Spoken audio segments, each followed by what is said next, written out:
Radhe Radhe, happy Sunday. আর happy Sunday. এখন হাটেও যায় না, তোমাদের কিছু মাছ বাজারও দেখানো হয় না। সারা শীত পুরো ভুগতে ভুগতেই গেলাম। তো এখন বাজে 12:30, যে মাছ নিয়ে এসেছি, কম দামের মাছ নিয়ে এসেছি। জ্যান্ত মাছ ভাবলাম আনবো, কিন্তু পেলাম না। এত বেলা থেকে কি মাছ পাওয়া যায়? সিলভার কাপ মাছ। আর নিয়ে এসেছি এই যে রুই মাছও নিয়ে এসেছি। রুই আর দেখেছে কাতলা মাছের মাথা। এখন সপ্তাহ বাজার সপ্তাহে করি, হাটে গিয়ে গুটি খাটি মাছ নিয়ে এসে আর খেতে পারি না, নষ্ট হয়। আর সকালে উঠতেও পারি না, হাটে গেলে তো অনেক সকালে উঠতে হয়, আর অত সকালে উঠতে পারি না আমি। তার জন্যে এই ঠান্ডাটা যাক, তারপরে আবার হাটে যাওয়া ধরবো। আর এখন সপ্তাহ বাজার সপ্তাহতেই করে নিয়ে আসি।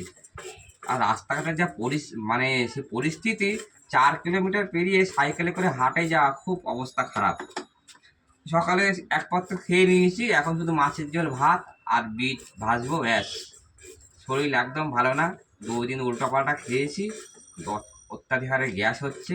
এখন শীতের সময় খাওয়ার মজা, আর উল্টোপাল্টা শাক সবজি খেলে ব্যাস গ্যাসের রাজা, কিছু আর বলার নেই। আর আমাদের মহারানী ফোন ধরতে ধরতে ঘুমিয়ে পড়লো। আমি সবাই ঘুমাইনি, ভালো তুমি থাকো, বলো। ভালো খাও, সুস্থ থাকো। আর কিছু বলার নেই, কি বলবো, বাই বাই।